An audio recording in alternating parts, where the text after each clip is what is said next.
जी अस्सलाम वालेकुम। कैफ 4 आज के लेक्चर का आगाज़ करते हैं। लेक्चर नंबर कौन सा आज? आज हमारी प्रैक्टिस एंड रिवीजन सेशन में पहली क्लास है। 3 क्लासेस मैंने प्लान की हैं। इन 3 क्लासेस में होगा क्या, हम पास्ट पेपर का कोई एक पेपर कंप्लीट सेलेक्ट करेंगे और उसे क्लास में डिस्कस करेंगे। क्लास में डिस्कस करने से आपको एक ही बड़ा फ़ायदा होगा जो कि पूरे सेशन में नहीं हो सका। वो क्या फ़ायदा है कि एक ही सिटिंग में मल्टीपल टॉपिक्स को कैसे हैंडल करना है। एग्ज़ाम में जाके जब आप आई कैप एग्जामिनेशन हॉल में बैठे होंगे तो पूरे का पूरा पेपर कैसे हैंडल करना है ये हम सीखेंगे। इसमें इंडिविजुअल चैप्टर्स को कैसे हैंडल करना है, क्वेश्चन को कैसे अटेम्प्ट करना है, केस स्टडी कैसे सॉल्व करनी है, वो हम सीख चुके हैं। अब हम पेपर लेवल पे आके डिस्कशन करेंगे। एक फ़ायदा ये होगा, अच्छा अब जो पेपर को सेलेक्ट किया है मैंने टाइम ऑर्डर के लिहाज से किया है। टाइम ऑर्डर का मतलब कि पहले 3 पेपर सेलेक्ट किए हैं। आज के लेक्चर में ऑटम 21, फिर उसके बाद स्प्रिंग 22, फिर ऑटम 22। तरतीब से सेलेक्ट करने का मकसद यह आपको एग्जामिनर का ट्रेंड पता चल सके कि रीसेंट ट्रेंड क्या है। क्योंकि जब आप चैप्टर्स में क्वेश्चन की प्रैक्टिस करते हैं ना तो उनमें लर्निंग ऑब्जेक्टिव के वाइज क्वेश्चन क्लासीफाई होते हैं। तो कभी क्वेश्चन कोई नया होता है, कोई पुराना होता है। आपको ये तो पता चल जाता है कि आई कैप ने पास्ट में किस किस तरीक़ों से इस कंसेप्ट को टेस्ट किया है, लेकिन रीसेंट टेस्टिंग का स्टाइल क्या है, रीसेंट ट्रेंड क्या है, ये आपको नहीं पता चल पाता। ये आपको तभी पता चलेगा जब आप पूरे का पूरा पेपर एक ही सिटिंग में तरतीब से सॉल्व कर रहे होंगे। तो इसलिए हमने पहले ऑटम 21, फिर स्प्रिंग 22, फिर ऑटम 22 को डिस्कस करेंगे। आज बारी है ऑटम 21 की। जो हमारा ऑटम 21 का पेपर है बिजनेस लॉ का, इसमें एक ख़ास बात है जो इसके बाद वाले पेपर्स में नहीं है। और वो ख़ास बात क्या है कि इस पेपर में बिजनेस लॉ कैफ 4 और कंपनी लॉ कैफ 7 कंबाइन हुआ करता था। तो कैफ लेवल पे सबसे ज़्यादा जो स्टूडेंट्स फेल हुआ करते थे वो इसी सब्जेक्ट में हुआ करते थे। ठीक है, ये सबसे ज़्यादा मतलब अब समझ लीजिए कि पहले 1 या 2 जो सबसे ज़्यादा सब्जेक्ट्स ऐसे हैं जिनमें स्टूडेंट्स फेल होते हैं, मैं ये भी होगा। तो बड़ी रीज़न ये थी बिजनेस लॉ और कंपनी लॉ इकट्ठा था। तो आई कैप ने क्या किया, बिजनेस लॉ और कंपनी लॉ को अलग-अलग कर दिया विद इफेक्ट फ्रॉम स्प्रिंग 22। तो स्प्रिंग 22 और उसके बाद वाले पेपर में आपको कंपनी लॉ और बिजनेस लॉ अलग सब पेपर मिलेंगे 100 मार्क्स के। लेकिन इससे पहले ऑटम 21 और उससे पहले वाले जितनी भी अटेम्प्ट्स हैं उनमें आपको एक ही पेपर मिलेगा जिसमें बिजनेस लॉ का 50% पेपर भी शामिल होगा और कंपनी लॉ का 50 मार्क्स का पेपर भी शामिल होगा। इसीलिए जो पहला पेपर आज आप अटेम्प्ट करने जा रहे हैं वो 100 मार्क्स का नहीं है, बेसिकली 50 मार्क्स का है। हालांकि अगर आप देखें तो उधर 100 मार्क्स ही लिखा हुआ है, लेकिन ये इस 100 मार्क्स में कैफ 4 भी शामिल है और कैफ 7 भी शामिल है। जबकि हम सिर्फ डिस्कशन करेंगे कैफ 4 की, कैफ 7 बिल्कुल अलग। ठीक है, अब चूंकि इस पेपर में 2 सेक्शन होते थे, बिजनेस लॉ अलहदा और कंपनी लॉ अलहदा, इसलिए उसने सेक्शन बनाया है, section A B C. MCQs को अलहदा कर दिया।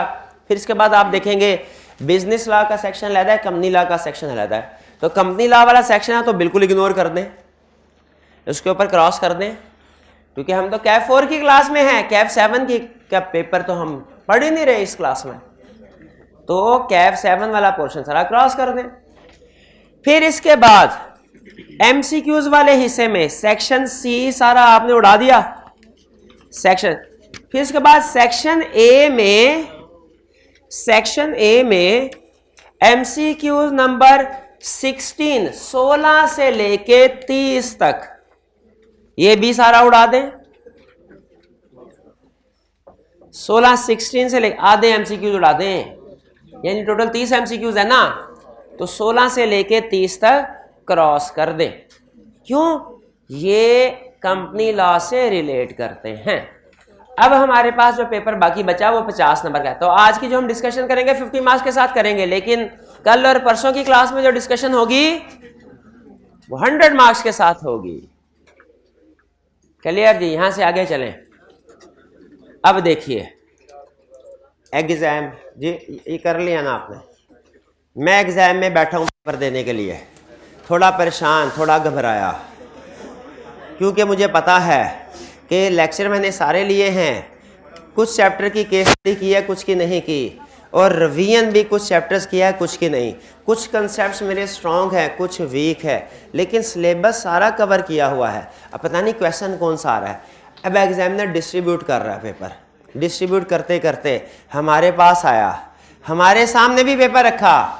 जैसे ही हमने पेपर पढ़ा, उसके ऊपर लिखा हुआ था बिजनेस लॉ 100 मार्क्स। हमने कहा यही पेपर देने तो आए थे हम। ठीक है, तो चीजें एज एक्सपेक्टेड चल रही है ना, जैसा आपने एक्सपेक्ट किया था वैसा ही हो रहा है ना। तो बिजनेस लॉ का पेपर एक्सपेक्ट कर रहे थे, आगे बिजनेस लॉ का पेपर ही आया। ठीक है, तो अनएक्सपेक्टेड चीजें तो नहीं, तैयारी करके गए में तो इंशाल्लाह पास होंगे। लेकिन याद रखें, जैसे ही पेपर आपके सामने आया, अब आपके 6 महीने की तैयारी एक तरफ और 3.25 घंटे का पेपर एक तरफ। एक चीज हमेशा याद रखिएगा, ICAP ने CA के हर पेपर में कुछ ना कुछ शॉकर्स रखे होते हैं। जो शॉकर, हाँ बिल्कुल, जो शॉक, आपको एकदम शॉक लगता है क्वेश्चन, अच्छा ये भी सिलेबस में था, ये कहां से क्वेश्चन। एक आधा क्वेश्चन 7-8 नंबर का शॉकर के तौर पर, वो उसमें उसका मकसद क्या होता है ये भी सुन लें। उसका मतलब फेल करना होता तो आपको सारा पेपर ही खाली दे देता। ये फेल करना मकसद नहीं है, लेकिन हर एक को पास करना भी मकसद नहीं है। याद रखिए, ICAP का मकसद ना फेल करना है ना पास करना।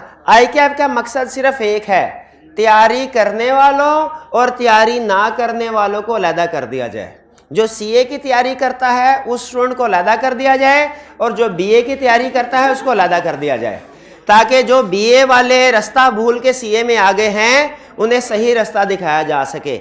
ICAP का यही मकसद है, और कोई मकसद नहीं है। तो ICAP ने कुछ ना कुछ क्वेश्चन जरूर शौक के लिए, वो आपके नर्व्स टेस्ट करते हैं। याद रखिए, CA का पेपर सिर्फ नॉलेज का टेस्ट नहीं है, नर्व्स का टेस्ट भी है। इसलिए कि जब आप चार्टर्ड अकाउंटेंट बन के किसी भी पोजीशन पे बैठेंगे, उस पर आपका नॉलेज स्किल तो टेस्ट होगी ही, इस्तेमाल में आएगा, आपके नर्व्स भी इस्तेमाल में आएंगे कि एबनॉर्मल सिचुएशन को कैसे हैंडल करना है। तो याद रखिएगा, जो क्वेश्चन आपको नहीं आता ना, अगर आपने सिलेबस सारा कंप्लीट किया हुआ है, मोस्ट प्रोबेबली वो सेंटर में किसी भी स्टूडेंट को नहीं आता होगा जो क्वेश्चन, अगर आपने सारा सिलेबस कंप्लीट। तो समझ जाइएगा, यही वो क्वेश्चन है जिसको ICAP ने इसलिए इंक्लूड किया है कि ICAP देखे इसको अटेम्प्ट कौन करता है। पास की भी बात नहीं कर रहा, कंप्लीट सॉल्व करने की भी बात नहीं कर रहा, इसको अटेम्प्ट कौन कर।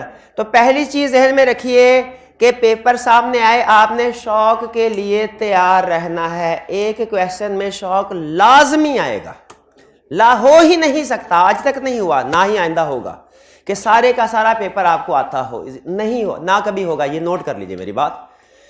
जहां हालांकि ICAP को पता है स्टूडेंट्स का नॉलेज क्या है, क्या किताब दी हमने, मटेरियल क्या दिया, स्टूडेंट्स का कंसेप्ट किस लेवल पे होगा, इसके बाद सिर्फ इसलिए टेस्ट कर सके कि अपने नर्व्स पे कंट्रोल। कौन घबरा जाता है, जो घबरा गया वो CA बनने के काबिल नहीं है, उसको कहेगा अगली टर्न में आओ दोबारा दे।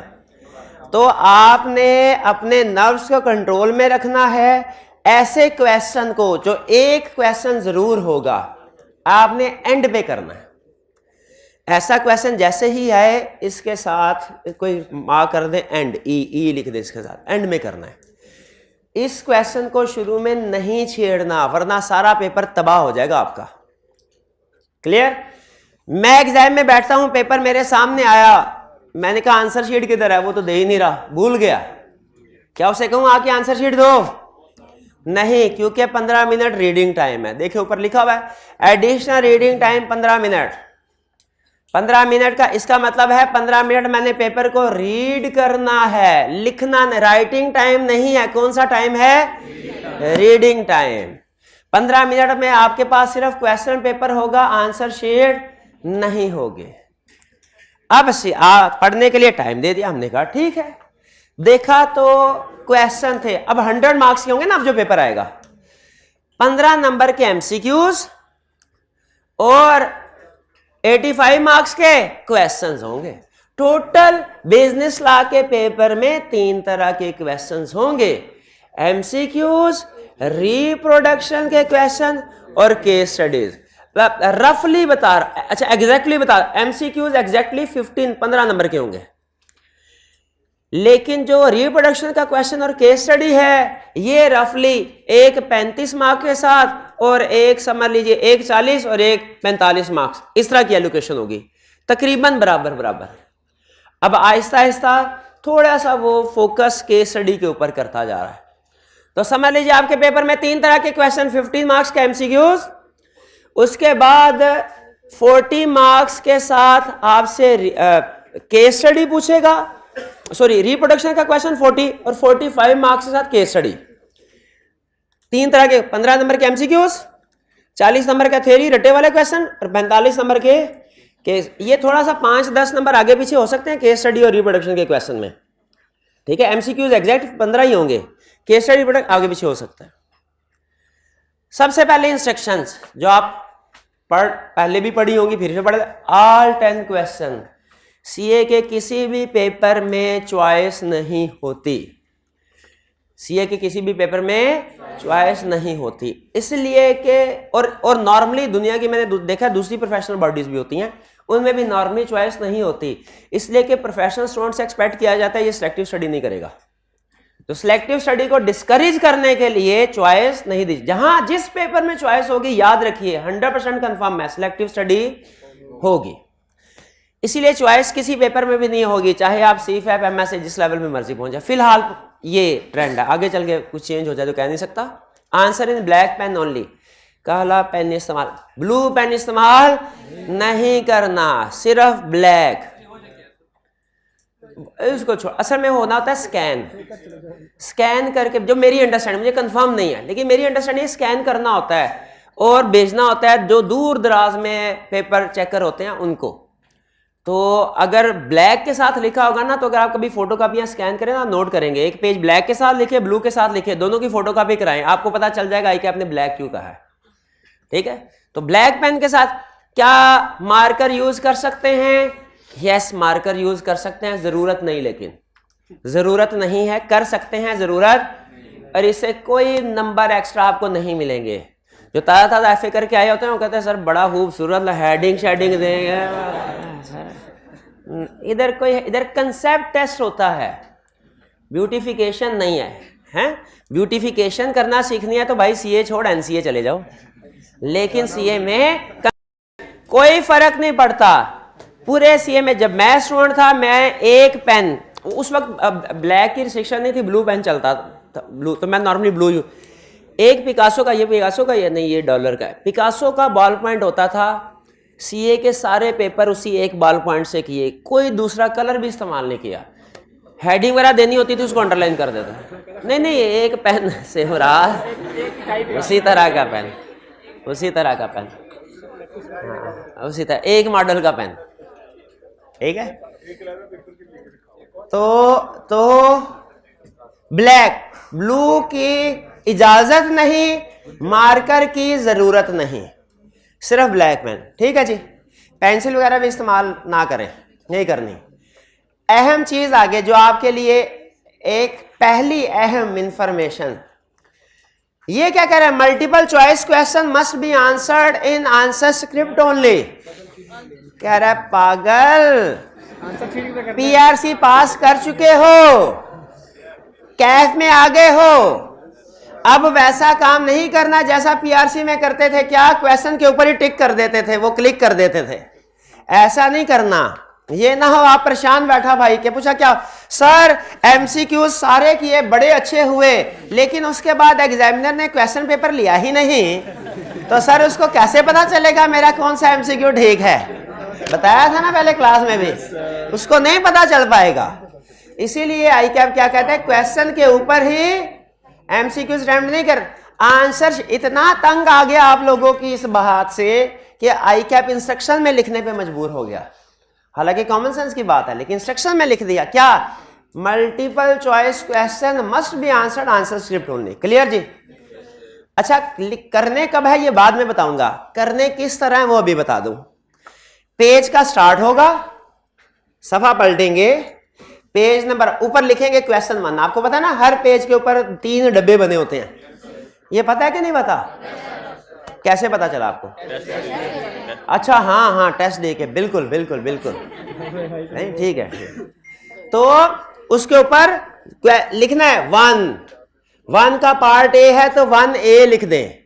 1 का पार्ट ए के आगे 2 सब पार्ट्स हैं तो 1A 1A 2 1B करना फिल करना आता है ना? yes, sir. सबसे पहले बड़ा क्वेश्चन का नंबर 1 के 2 के 3 के 4 पहले डब्बे में ही है। दूसरे डब्बे में क्या आता है? पार्ट ए के पार्ट बी। और तीसरे डब्बे में क्या लिखा जाता है? सब पार्ट। अगर कोई सब पार्ट या पार्ट है तो फिर दूसरा तीसरा डब्बा फिल होगा, वरना उसको छोड़ दे। ठीक है जी। तो multiple choice question answer sheet पे करने हैं। पहला सफा खोलें, उसके ऊपर 1 लिखें अगर 1 है। अगर क्वेश्चन नंबर 5 है तो 5 लिखेंगे। ये पेज है, दरमियान में लाइन लगाएंगे। दरमियान में क्या लगाएंगे? एमसी। क्या बताने जा रहा हूं? एमसीक्यूज को कैसे सॉल्व करना है। ये पेज, दरमियान में लाइन लगाएं। ये ऊपर इनके डब्बे शब्बे आ गए। ये क्वेश्चन 1 आ गया हमारा। यहां पे आपने लाइन लगा के हेडिंग लिखनी है, MCQ number correct option. MCQ number 1 2 3 4 5 ये नंबर नहीं लिखने, इसलिए कि आपके पेपर में इन नंबर के साथ कोई एमसीक्यू नहीं। ये प्रोफेशनल पेपर है। मुझे अच्छे तरीके से याद है, एक दफ़ा सीनियर मैनेजर थे मेरे।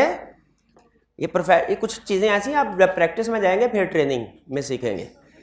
तो एक बैंक से क्लियरेंस होनी थी, क्लाइंट का एक चेक था। तो मैनेजर पूछने लगे बैंक से क्लियरेंस हो गई? मैंने कहा जी बिल्कुल हो गई। किस बैंक से? मैंने कहा पंजाब बैंक से। वो उसके बाद जो मेरी हुई क्लास, मैंने कहा पूरे पाकिस्तान में पंजाब बैंक कोई है ही नहीं कि है? हाँ, बैंक ऑफ पंजाब है। अब आप कहें सर बात तो एक ही है। बात एक नहीं है, ये है इनफॉर्मल लैंग्वेज में और प्रोफेशनल लैंग्वेज में फर्क। ये जो आप एसएमएस लिख के आप इंग्लिश की तबाही फिरी हुई है ना, ये एंगेजमेंट पार्टनर सही करवाएगा। एंगेजमेंट पार्टनर सही कर। अब एक जूनियर की क्लास, अब ये तो मेरी क्लास थी ना, एक जूनियर की क्लास। जूनियर ने क्या अपने वर्किंग पेपर में प्रोफेशनली लिखा हुआ, उससे लिखा हुआ कि sent this letter was sent to client. SMS में ऐसे लिखते हैं ना। पार्टनर ने फिर क्या किया बता नहीं सकता मैं। ये एसएमएस की लैंग्वेज आपके एग्जाम में, आपके प्रोफेशन में अनएक्सेप्टेबल है। एसएमएस की लैंग्वेज यूज नहीं करनी। खुद से भी एब्रीविएशंस बनाने की कोशिश नहीं करनी। खुद से एब्रीविएशन बनाने एक्सपर्ट होते हैं ना, हर चीज की एब्रीविएशन बना लेते हैं, चाहे दुनिया में वो उसकी एब्रीविएशन याद हुई या नहीं हुई। हर चीज क्या था? Breach of contract, BOC। Sir कौन सा ये ब्रीच ऑफ कॉन्ट्रैक्ट है? ऐसे ना किया करें, खुद से एब्रीविएशन इजाद नहीं करनी। तो यहां पे मुझे बताइए 1 2 3 ये चलेगा? नहीं चलेगा। आपका कोई भी एमसीक्यू नंबर इसका नहीं है। ये नंबर क्या लिखना है? रोमन 1 2। ये सिर्फ आपको हाईलाइट करने के लिए डिफरेंट कलर यूज कर रहा हूं, अगर इजाजत दें। आपने ब्लैक ही यूज करना है। 1 2 3 4 5 और इस तरह चलते जाए। भाई मेरे लिए चाय ले यार, जब तक ये गिनती पूरी कर लेंगे। हमारे लिए भी फूफो के घर आए हैं आप।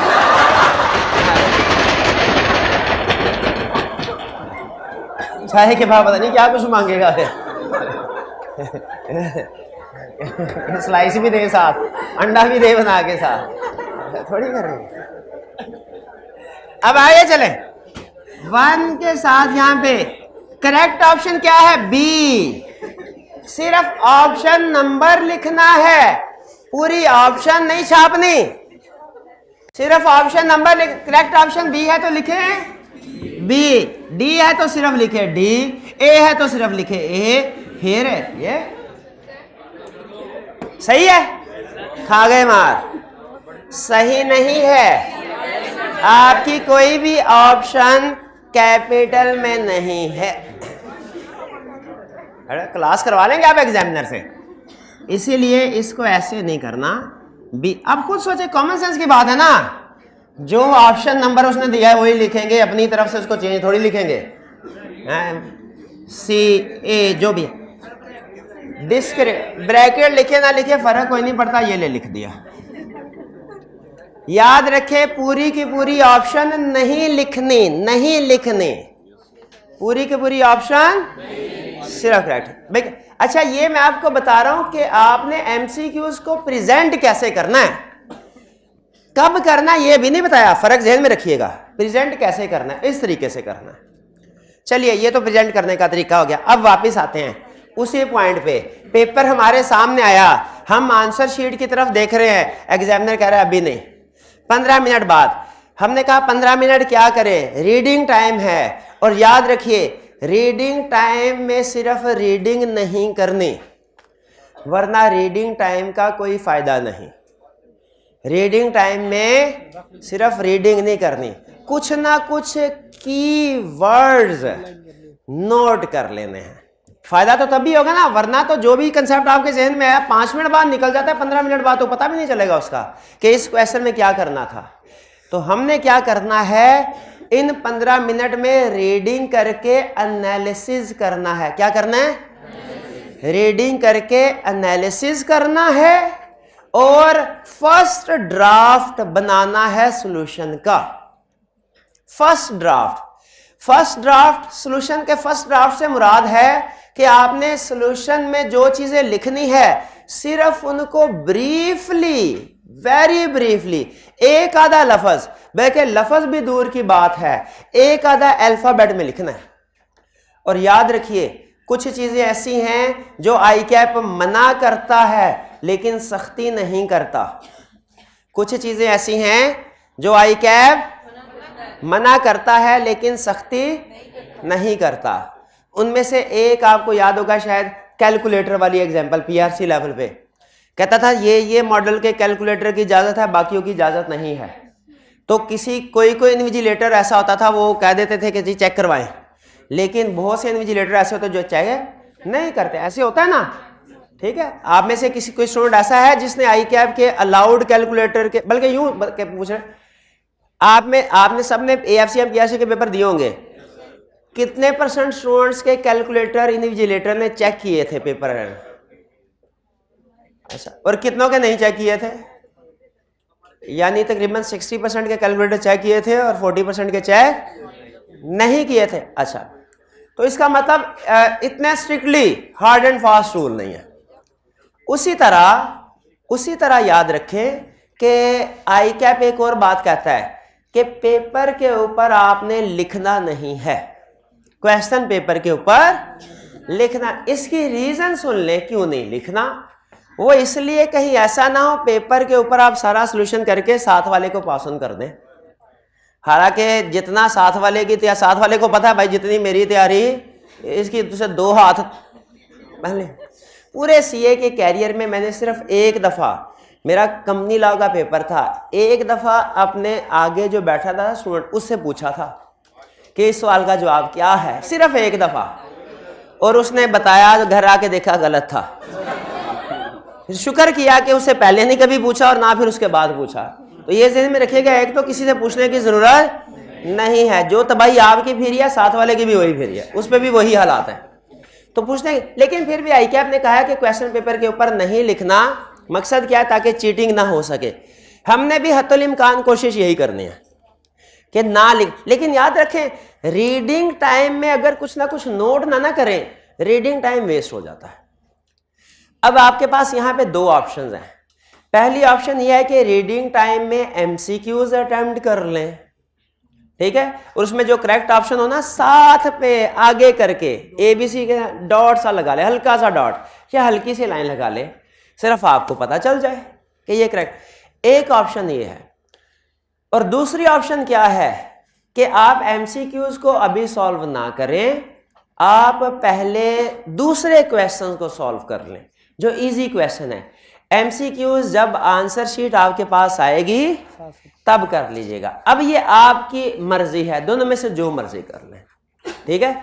मैं एज्यूम करके चल रहा हूं कि आपने सेलेक्ट किया कि एमसीक्यूज को बाद में करेंगे, पहले पेपर पढ़ लेते हैं, ठीक है। उसकी रीजन ये होती है कि वही कंसेप्ट एमसीक्यूज की शक्ल में टेस्ट करें 1 नंबर मिलता है, वही कंसेप्ट क्वेश्चन की शक्ल में पूछे ना 4-5 नंबर का होता है। तो रीडिंग टाइम में अगर 4-5 नंबर का क्वेश्चन पढ़ लेंगे ना तो 15 मिनट में आपको लगेगा आपने 40-45 नंबर का पेपर जो है ना वो पढ़ के टेक्निकली सॉल्व कर लिया, यानी उसका एनालिसिस कर लिया, तो आप ज्यादा कॉन्फिडेंट फील करेंगे। लेकिन बहरहाल पहले एमसीक्यूज भी पढ़ के अटेम्प्ट कर सकते हैं, कोई प्रॉब्लम नहीं है। एज्यूम करते हैं आपने फैसला किया एमसीक्यूज बाद में करेंगे, पहले हम 15 मिनट का रीडिंग टाइम है, दूसरे क्वेश्चन पढ़ लें। आप जैसे ही क्वेश्चंस की तरफ जाएंगे, एमसीक्यूज के अलावा की बात कर रहा हूं, आपको 2 तरह के क्वेश्चंस मिलेंगे, एक छोटे छोटे क्वेश्चन, एक बड़े बड़े क्वेश्चन। छोटे छोटे क्वेश्चन नॉर्मली रिप्रोडक्शन के होते हैं, बड़े बड़े क्वेश्चन नॉर्मली केस स्टडी के होते हैं। अच्छा यहां पे रुक के मुझे ये बताइए, बड़ा पुराना, देखिए कुछ असूल बहुत ही बेसिक होते हैं लेकिन उतने ही काम के भी होते हैं। एग्जाम में क्वेश्चन अटेम्प्ट करते हुए पहले इजी क्वेश्चन अटेम्प्ट करना चाहिए या डिफिकल्ट?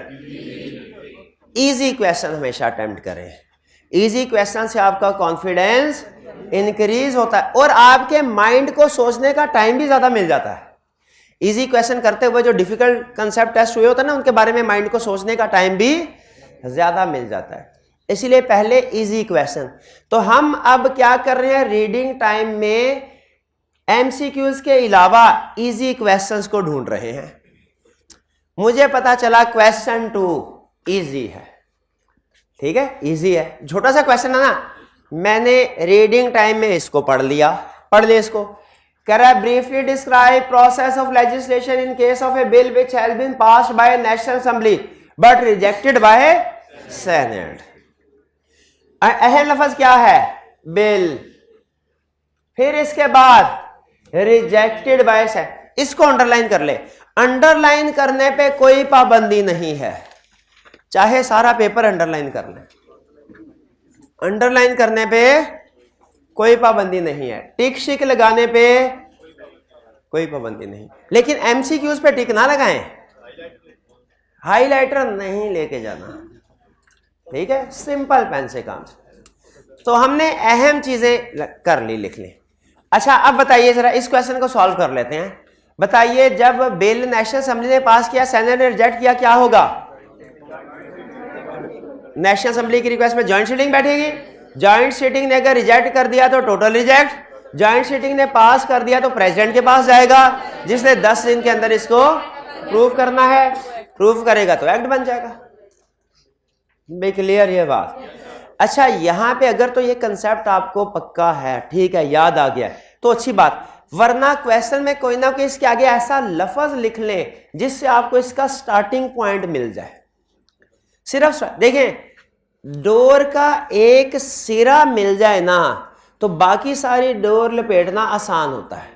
तो मैं ये चाहता हूं कि आप इस रीडिंग टाइम में इजी क्वेश्चन को पढ़ें और इसका सिरा लिख लें यहां पे, और ऐसे लिखें कि इन्विजिलेटर ये एतराज ना कर पाए कि आप किसी को चीटिंग करवाने की कोशिश कर रहे हैं।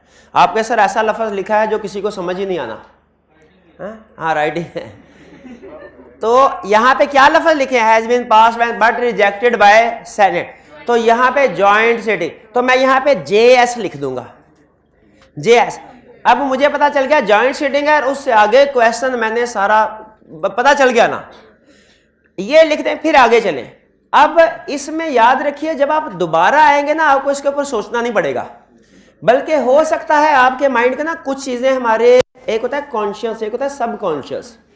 सबकॉन्शियस में बैकएंड पे चलना शुरू हो जाती है, हमारा माइंड सबकॉन्शियस में इस कंसेप्ट को रिफाइन करना शुरू कर देगा। आप अगला क्वेश्चन पढ़े होंगे कॉन्शियसली, लेकिन सबकॉन्शियस में माइंड हमारा इस कंसेप्ट को रिफाइन करना शुरू, और हो सकता है कि फर्स्ट टाइम में आपके जहन में कोई चीज नहीं आई जब आप फर्स्ट टाइम इसको पढ़ा और सोचा इसका सोल्यूशन, लेकिन थोड़ी देर के बाद जब इसको अटेम्प्ट करने के लिए आए तो 1-2 पॉइंट आपको मिल जाए, और ऐसा अक्सर होता है।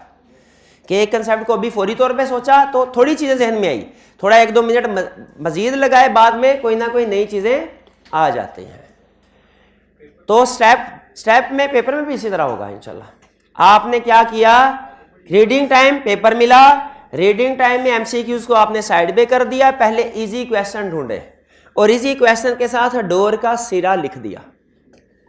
ठीक है जी, जेएस का मतलब पता चल जाएगा, जॉइंट सीटिंग है, और उसके बाद आगे कहानी चला देनी है आपने।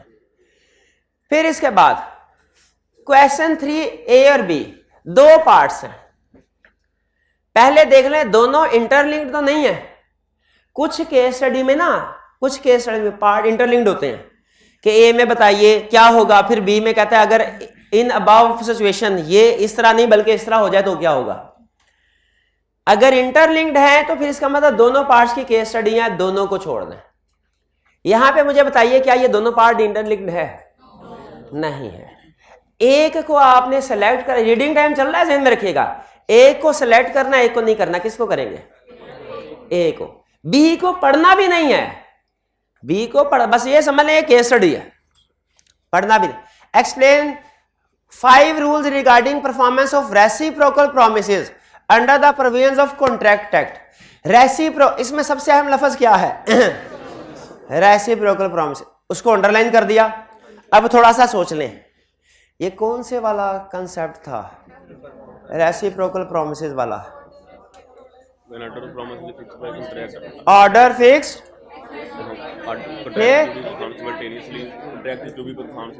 साइमल्टेनियसली, लीगल एंड इलीगल,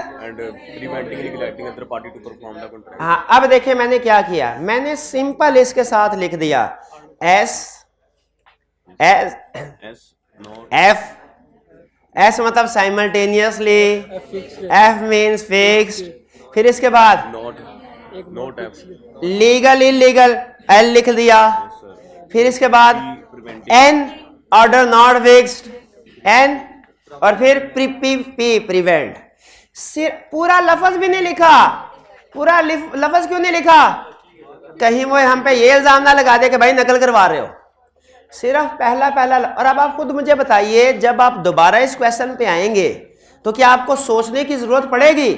सारा अभी आपने सोच लिया, समझ रहे हैं? साथ में ये हल्का छोटा छोटा लिख देना। क्लियर हो गई ये बात?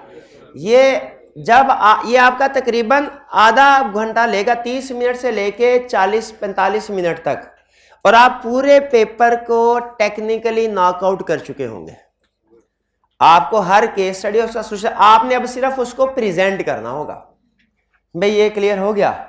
फिर इसके बाद आगे 3B को छोड़ दे, बी को पढ़ना भी नहीं है, इतना बड़ा क्वेश्चन तसल्ली से पढ़ेंगे, 15 मिनट में नहीं पढ़ना, इसको बाद में पढ़ेंगे। आगे चलते हैं। क्वेश्चन 4 पार्ट ए नहीं पढ़ना, पार्ट बी नहीं पढ़ना। क्यों नहीं पढ़ना? अभी नहीं पढ़ना। 5A पढ़ना है, क्यों नहीं पढ़ना? Under the provisions of partnership act 1932 list the circumstances in which sharing of profits of a partnership business does not make a person partner in the firm. Exceptions कौन कौन सी एक्सेप्शन? लेंडर, एल लिख दिया lender, फिर इसके बाद retiring, are लिख दिया, और फौरन ही इन्विजिलेटर हमारे पास आ गया भागा भागा। हम डर गए, उसने कहा 15 मिनट रीडिंग टाइम पूरा हो गया है, ये आपकी आंसर शीट रही। आंसर शीट पे अब आपने क्या करना है सुन लें। आंसर शीट पे पहले CRN नाम वगैरह लिख लें, उसके बाद आखिरी सफा खोलें। बाज़ का ऐसा होता है रफ वर्किंग वगैरह करते हैं, आंसर शीट के आखिरी सफ़े पे आखिरी सफ़ा खोलें।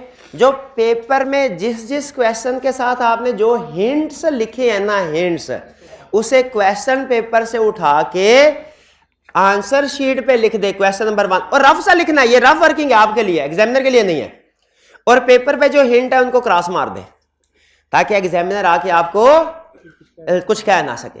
हालांकि नॉर्मली कहते नहीं है, 90% केसेस में कोई अगर सिर्फ ज्यादा ना लिखा हो, 1-2 लफ्ज लिखे हो ना हर क्वेश्चन का, कुछ कहते नहीं है, लेकिन फिर भी एहतियात का तकाजा यही है। ठीक है कि आप उसको फिर करो। और आइंदा अब जो भी नोटिंग करनी है क्वेश्चन पेपर के ऊपर नहीं, आंसर शीट के यानी पहले 15 मिनट का एनालिसिस भी आपने कैरी फॉरवर्ड कर लेना है आंसर शीट के लास्ट पेज पे, और अब से ऑनवर्ड जो एनालिसिस करना है वो भी आखिरी सफे पे। और इसी तरह अब आपकी पूरी, अब चाहे तो पूरा कंसेप्ट लिख ले। अब हम क्या करेंगे, एक एक अल्फाबेट नहीं लिखेंगे, एक एक लफ्ज लिख लेंगे कि लैंडर या एल की बजाय पूरा लैंडर, ठीक है, रिटायरिंग का आर की बजाय पूरा रिटायरिंग पार्टनर, ठीक है। फिर इसके बाद आगे मैंने क्या था वो एम्प्लॉय, ट्रांसफरी का सिर्फ ट्रांसफरी लिख दे, सिर्फ टी ना लिखे ट्रांसफर। अब भी आप ब्रीफ रखना है, लेकिन अब थोड़ा सा वर्ड कंप्लीट कर दें। पेपर पे हमने डरते डरते लिखा था, हालांकि प्रॉब्लम कोई नहीं होती लेकिन फिर भी, लेकिन आंसर शीट पे पूरा लिख। याद रखें ये आप काम कर रहे होंगे ना, 45 मिनट गुजर जाएंगे, 15 मिनट, 1.5 मिनट और आधा घंटा, और आपके आंसर शीट पे एक लफ्ज नहीं लिखा होगा। लेकिन याद रखें मेहनत जो पहले की होती है ना, अक्सर सिला बाद में ही मिलता है। तो इसका सिला आपको आखिरी 2.5 घंटे में मिलेगा। पेपर के शुरू का 15 मिनट रीडिंग टाइम और आधा घंटा एनालिसिस में गुजरेगा, जिसमें सारे दूसरे धड़ाधड़ लिख रहे होंगे। आपने एक सफा भी नहीं लिखा होगा एग्जाम प्रेजेंट करने के लिए, लेकिन ये एनालिसिस ज्यादा जरूरी है। याद रखें हमारे प्रोफेशन का रूल है, planning is more important than performance. Planning सही, परफॉर्मेंस भी ठीक। या प्लानिंग कर रहे हैं, क्लियर। फिर इस तरह आपने 5A को कर लिया, 6 को भी कर लिया, पढ़ लिया, ठीक है। ये 5A 6 भी छोटा सा लग रहा है, इसको भी सॉल्व कर ले।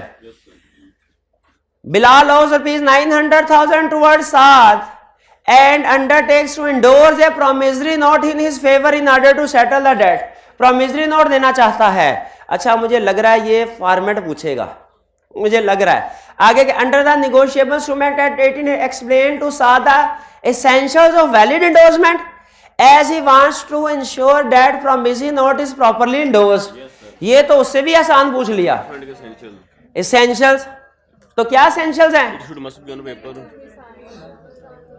Signed। अब मैं क्या आखिरी सफे पे लिखूंगा क्वेश्चन 6 और उसके आगे लिख लूंगा साइंड, फेस सिंगल, इंडोर्सी, फटाफट लिख दिया। कीवर्ड सिर्फ इंटायर, डिलीवरी। अब ये कीवर्ड्स लिख दिए। अब आपने बेसिकली करना क्या है, सिर्फ आपने इन कीवर्ड्स के सेंटेंस बताने हैं। याद रखें एनालिसिस पहले ड्राफ्टिंग, साथ साथ एनालिसिस। अब ये कुछ कंसेप्ट मैं ज्यादा डिटेल में जाना नहीं चाहता। जब आप सोचना शुरू करते हैं ना, एक ही दफा सारा सोचने ये ज्यादा बेहतर है, बजाय ये कि पहले एक पढ़े फिर सोचे फिर पढ़े फिर, और फिर डर भी रहा होता है दिल में, डर भी, अगला को सवाल पता नहीं कौन सा आ जाता है, अगला सवाल पता नहीं कौन सा। तो एक ही दफा जितने झटके लग जाए ना, एक ही दफा लग जाए, ताकि हमारा माइंड उनको सोचना शुरू कर दे। तो ये मेरे ख्याल में देखें, जो बातें कर रहा हूं ना सारी की सारी सजेशंस हैं, आगे मर्जी आपकी है, जो मर्जी करें, मैं सिर्फ सजेस्टेड अप्रोच आपके साथ शेयर कर रहा हूं। तो ये भी कर लिया। अच्छा, अब क्या करें? अब हमने रिप्रोडक्शन के क्वेश्चंस सारे हमारे एग्जाम के आखिरी सफे के ऊपर कीवर्ड्स आ गए, सॉल्यूशन सबके तैयार है। जैसे आप कहते हैं ना भाई सिर्फ हेडिंग बता दे, आगे भाई तेरा छाप लेगा सारा, हेडिंग बता, वो हेडिंग सारी आ गई आपके सामने, अब सारा छापना है आपने। और वो तो यानी सोचने वाला काम सारा हो गया, लिखने वाला रह जाएगा, ठीक है। इससे टाइम मैनेजमेंट भी आसान होगी। टाइम मैनेजमेंट पता है क्यों आउट? टाइम मैनेजमेंट लिखने की वजह से आउट नहीं होती, सोचने की वजह से आउट होती है। तो अब आप टाइम मैनेजमेंट भी एफिशिएंटली ज्यादा बेहतर तरीके से कर सकेंगे। आपको पता होगा कि मेरे पास टोटल कितना टाइम है, मैंने किसको कितना टाइम एलोकेट करना। अब क्या करें? अब आपने आना है केस स्टडी की तरफ। रिप्रोडक्शन का एनालिसिस कर लिया, अब केस स्टडी का एनालिसिस करना है। वापस आ जाए फिर शुरू से।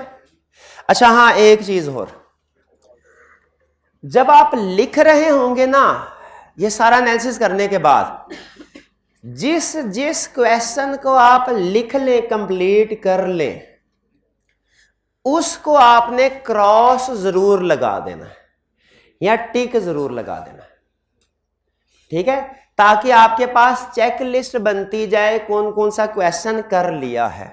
इसको तो हमेशा आदत बना लें, ठीक है। अगर आप ये काम नहीं करेंगे ना, ऐसा नहीं होगा कि कोई पूरे का पूरा क्वेश्चन ही नहीं किया, लेकिन ऐसा कई दफा हो सकता है और होता भी है कि कोई सब पार्ट क्वेश्चन का रह जाता है, मिस हो जाता है पार्ट। इसीलिए एंड में हमने देखना होता है ना कोई क्वेश्चन रह तो नहीं गया।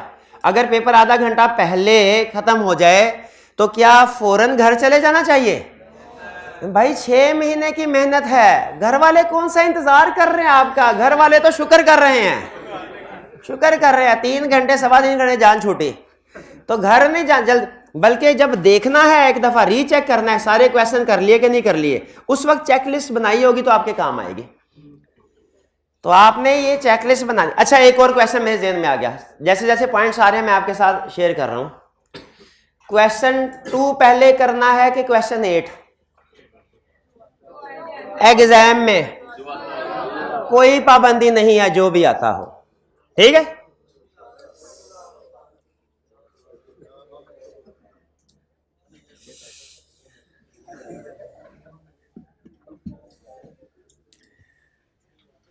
तो अच्छा 2 पहले कर, 2 या 8 कोई पाबंदी, जो मर्जी पहले करें। अगला क्वेश्चन 2 उठाया मैंने, उसके 2 पार्ट्स हैं। 3 उठाया, 2 पार्ट्स हैं, ए और बी। क्या ए और बी दोनों इकट्ठे करना जरूरी है कि पहले 3A फिर 7B फिर 4A फिर 3B फिर 8A?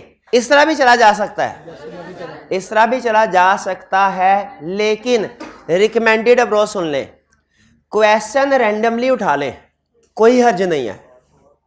पार्ट्स सिस्टमैटिकली अटेम्प्ट करें।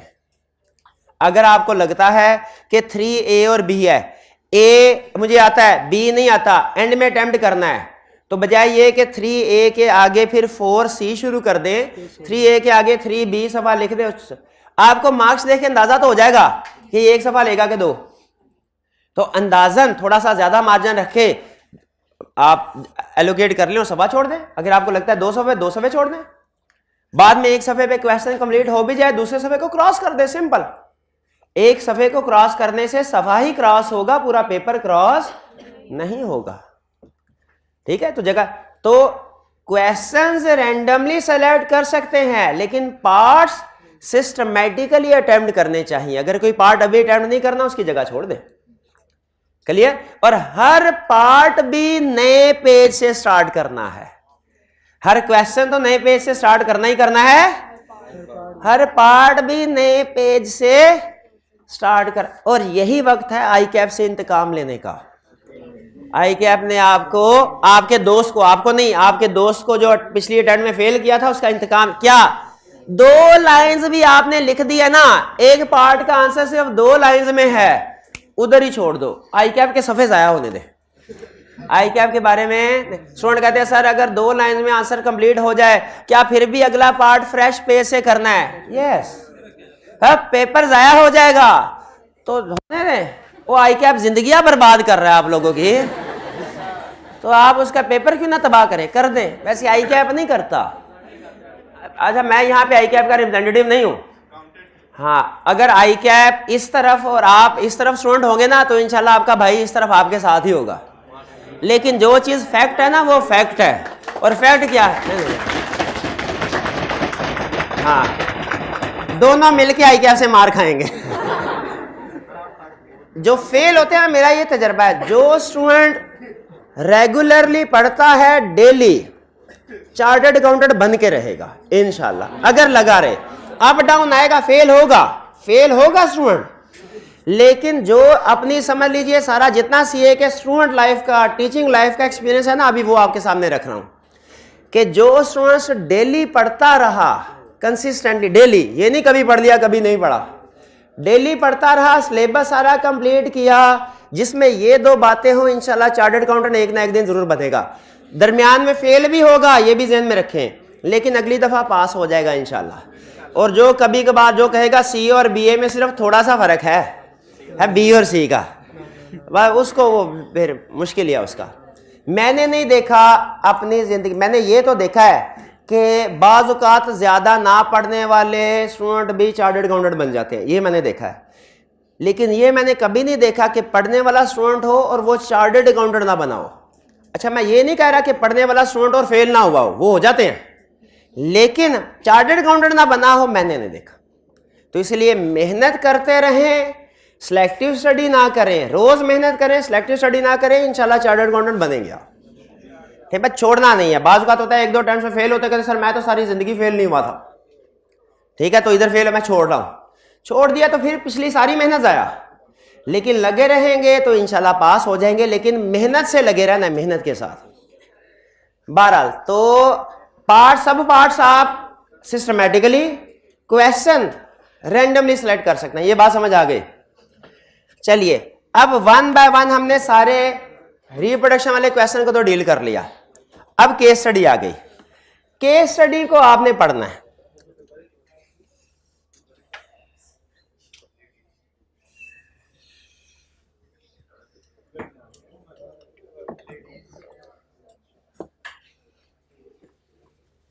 आगे इफेक्टिव 1 जुलाई, इफेक्टिव पढ़े इसको केस स्टडी को। रिक्वायरमेंट कह रहे under the provisions of contract act discuss the validity of APLs demand and adjustment made by SL. दो चीजें बतानी है, एपीएल की डिमांड और एसएल की एडजस्टमेंट के बारे में। कह रहे इफेक्टिव 1 जुलाई एपीएल स्टेटेड परचेजिंग। अच्छा ये वही केस स्टडी जो क्लास में डिस्कस कर चुके हैं, तो टाइम जाया करने के बजाय क्विक फॉरवर्ड कर लेते हैं। इसमें हुआ यह था कि एक पार्टी के साथ डीलिंग कर रहे थे, उसने कुछ पैसे अदा करने थे और लेट पेमेंट की वजह से दूसरी पार्टी ने कहा कि हम इंटरेस्ट सरचार्ज आपको लगा रहे हैं। पहली पार्टी ने कहा नहीं भाईजान हम सरचार्ज नहीं पे करेंगे, डिस्प्यूट वाला। तो जब पहली पार्टी ने रिफ्यूज कर दिया सरचार्ज पे करने से, ये डिस्प्यूटेड डेट हो गया। फिर उसके बाद पहली पार्टी ने फुल पेमेंट कर दी थी।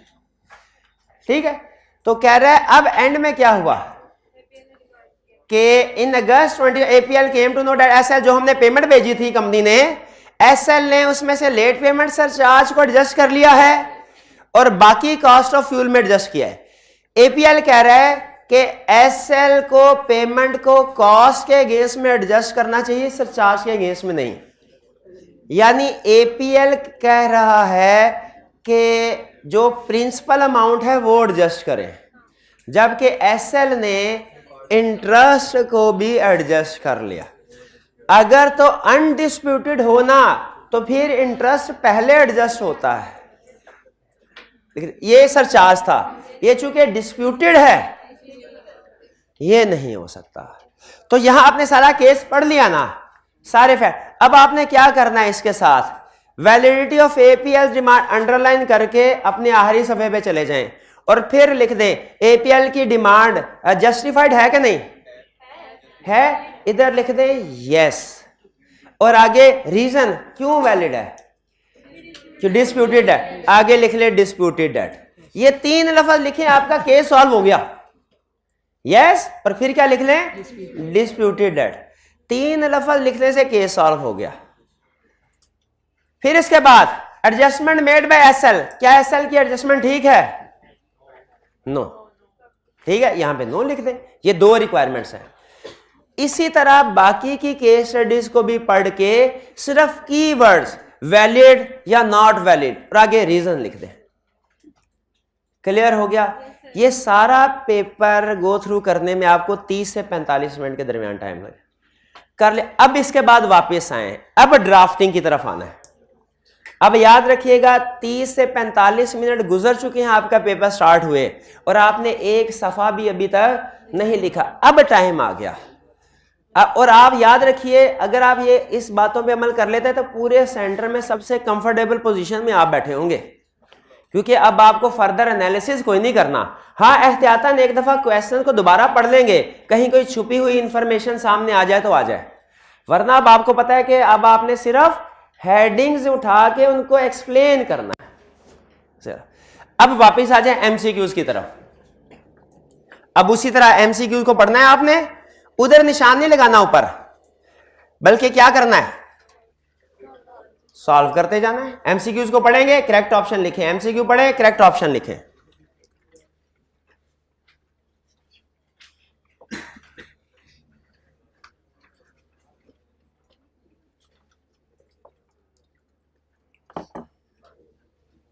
इसमें अब ये सारे एमसीक्यूज मैं डिस्कस नहीं करवा रहा, क्योंकि जो रिप्रोडक्शन का क्वेश्चन या केस स्टडी था वो तो चले अहम था, एमसीक्यूज भी अहम है, लेकिन ये आप खुद से घर में जाके आपने इसको सॉल्व, इनका सोल्यूशन, एग्जामिनर कमेंट्स और मार्किंग स्कीम वो मैं आप लोगों के साथ शेयर कर दूंगा व्हाट्सएप पे, ICAP की वेबसाइट पे भी अवेलेबल है, मैं भी शेयर कर दूंगा।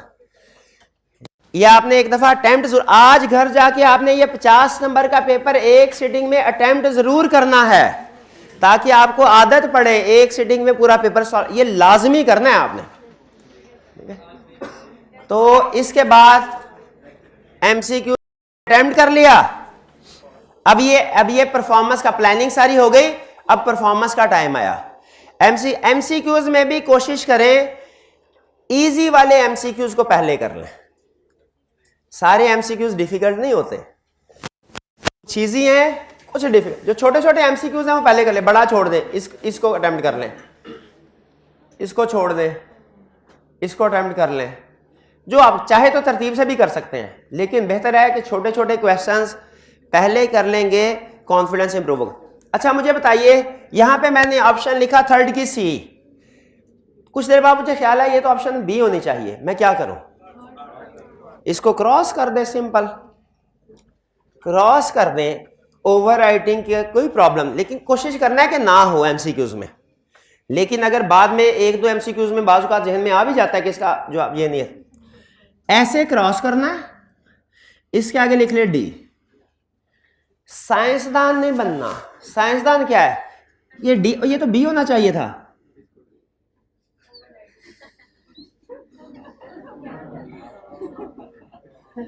ये नहीं करना, गलती करना नेचुरल है, बेहतरीन तरीका गलती को दुरुस्त करने का क्या है, बी, सिंपल, ठीक है जी। तो ये आपने MCQs को अटेम्प्ट किया, फिर इसके बाद सारा, अब देखें सारा क्वेश्चंस का आपने सॉल्यूशन खुद आखिरी सफे पे लिख दिया हुआ है, अब आपके लिए बहुत आसान हो जाएगा, क्वेश्चन को दोबारा पढ़ें, सॉल्यूशन को देखें, एक आधा मिनट फिर से सोच लें, रिफाइन कर लें कि मैंने स्टार्ट कहां से लूं, क्या क्या बताना है, मैंने जहन में एक दफा रिवाइज कर लें उस कंसेप्ट को, जो कि की पॉइंट्स आप लिख चुके हैं, सॉल्यूशन आपका आखिरी सफे पे तैयार है, उसको रिवाइज करें और लिखना शुरू कर दें। तो क्लियर हुआ आपने, इस तरह केस स्टडी आती जाए, केस स्टडी को अटेम्प्ट करें, और बाकी जो भी प्रेजेंटेशन के असूल आपको बताया गया है, केस स्टडी को कैसे अटेम्प्ट करना है, रेलिवेंट लीगल प्रोविजन और decision and bases of decision वो कर लें। क्लियर?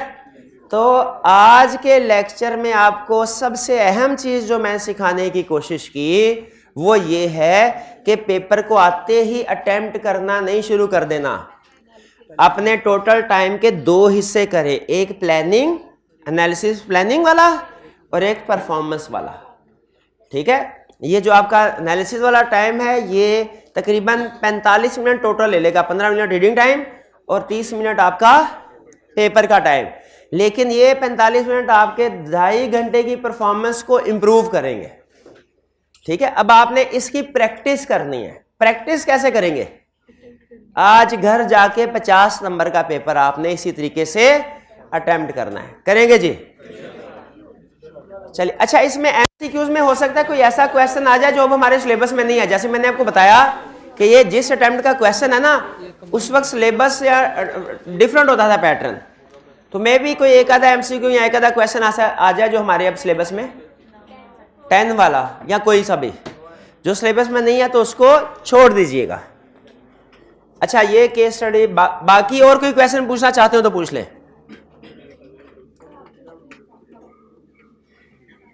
अच्छा आपने अब करना क्या है, इन क्वेश्चंस को अटेम्प्ट करना है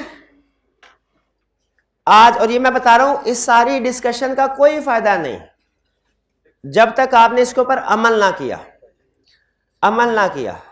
ठीक है। इस सारी डिस्कशन का कोई तो आपने घर जाके इसके ऊपर अमल भी करना है। कैसे? 50 नंबर का दूसरे सब्जेक्ट्स को ना अगले 1-2 दिन के लिए थोड़ा सा जरा बैक एंड पे लगा लें, क्योंकि ये 3 दिन जो है ना ये आपके लिए बहुत अहम होने जा रहे हैं कैफ 4 की प्रिपरेशन के लिए, ठीक है। तो ये 3 दिन आपने खास तौर पे जो डेली बेस में मैं कह रहा हूं आपने करना है। तो आज आपने 50 नंबर का पेपर सॉल्व करना है, फिर इसके बाद कल के लेक्चर में इसको डिस्कस करेंगे और फिर अगले क्वेश्चन की तरफ। अब मुझे यह बताइए कि इस पेपर में जो प्रॉब्लम आती है वो तो कल डिस्कस कर लेंगे। कल क्लास में जो नेक्स्ट इससे अगली अटेम्प्ट का क्वेश्चन पेपर है, इसमें सारे क्वेश्चन डिस्कस करवाऊं या वो जो क्लास में अगर किसी वजह से प्रैक्टिस नहीं हो सके, क्लास में डिस्कस नहीं हो सके, वो कितने स्टूडेंट का ख्याल है सारे करवा दूं? कितनों का ख्याल है कि जो एडिशनल है, क्योंकि सारे वॉल्यूम 2 में मौजूद है लेकिन हमने वॉल्यूम 2 के सारे क्वेश्चन क्लास में डिस्कस नहीं किए होंगे। चलिए, तो आज ये जरूर कीजिएगा असाइनमेंट, और आपने मुझे बताना है कि इस अप्रोच से आपको कोई एडवांटेज फील हुआ कि नहीं।